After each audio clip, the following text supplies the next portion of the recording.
Hi, welcome to the review of the Certificate Year 1. My name is James O'Sullivan of the Active Health Foundation. Of Yin Yang theory, first of all, I suppose we can think of Yin and Yang as the equivalent of homeostasis. And there are a number of relationships or aspect relationships between Yin and Yang. The first is Yin and Yang as opposites, in the very same way that water is the opposite of fire, that cold is the opposite of heat, that quiet might be the opposite of restlessness, soft might be the opposite of hardness.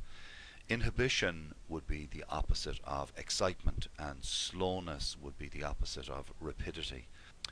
The interdependence of yin and yang means that you cannot have one without the other. In other words, there's no heat without cold, there's no outside without inside, there's no day without night, and you'll find this in terms of clinical manifestations as well, where we'll always find that there may very well be symptoms in there that don't fully fit in with the overall pattern of disharmony. So in other words, there's an interdependence between yin and yang. Intertransformation is telling us that one can change into the other. It's not a random event. It happens only when the time is right. For example, spring turns into summer, which turns into autumn, which turns into winter. And this would be the intertransformation of yin and yang.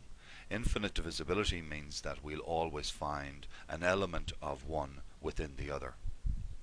When we look at clinical pictures, for instance, we will nearly always see an element of, within a yang deficiency, we may also see an element of a yin deficiency. Mutual consumption requires special review because of its importance in clinical treatment. When yin and yang are balanced, you have optimum health, and when homeostasis is balanced, you have optimum health.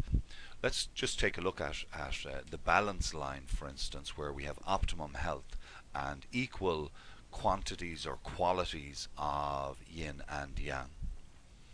When they're in disharmony, the clinical manifestations would be cold limbs, a weakness, contracture, pain.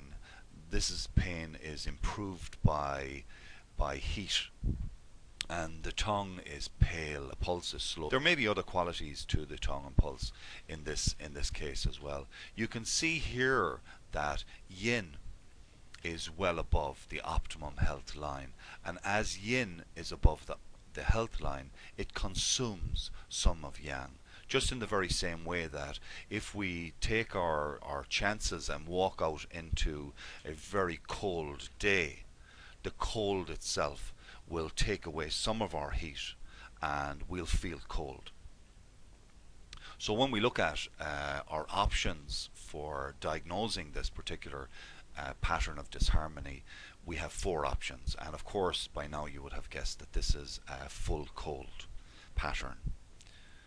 Another pattern that we might look at would be where the patient feels restless, they have headache, they're irritable, the pain is worse with pressure, and the tongue is red with a full pulse. And again, when you can see here, as you see the full yang, and it's exceeding the balance line. So in other words, there's more heat than usual, and as a result of this excessive heat, likewise with our previous slide on cold, it consumes some of the yin aspects of the body. So when we talk about what are the yin aspects of the body, this would be the fluid or the coolness that we have within the body, or our ability to cool ourselves down. So again, when we look at what the pattern might be in this, we can see easily that this is full heat, as the heat is above the balance line. Also, this is qualified for us or clarified for us as well by the full pulse. If we had, let's say, an empty heat pattern, then the pulse would be empty. And let's just take a look at one of those patterns. Let's see here. What we have is we've got signs of excess cold, but this arises from a yang deficiency. There may be fatigue, there may be weakness, pain which improves with heat and pressure, and the tongue is pale and the pulse is slow and weak, or slow and empty. And again here we can see that all we have here is we've got a deficiency of body temperature, or we have a deficiency of heat in the body, but we really don't have an excess of cold. So there's nothing that we need to take away from this pattern. So when we're treating this pattern, for instance, we're going to be nourishing or tonifying the yang element here, rather than in our previous patterns where we'd be clearing cold. Here we're just going to tonify yang. Our next pattern, where we have signs of heat, this arises from a yin deficiency. This is the opposite of our previous pattern. We've got night sweats, heat in the 5 centers or the 5 palms, which is a classic yin deficiency signs or symptoms, and also we may have suffer from insomnia as well, restless insomnia. And the tongue is red, and it may not have any coat, or it may have a peeled coat, or it may have a geographic coat. The pulse is thin and rapid, or the pulse is empty and rapid. And again we can see here that what we have is we've got normal body temperature, but because there's an absence of coolness within the body, the person feels overly warm, but it's not a true heat. It's more of what we call a false heat in terms of TCM, or empty heat, which essentially is a yin deficiency.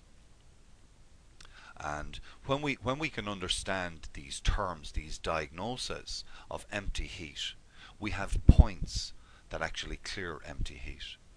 And empty heat would be, at this stage of your learning, the equivalent of a yin deficiency. And we also have points that nourish yin, that would actually benefit this patient.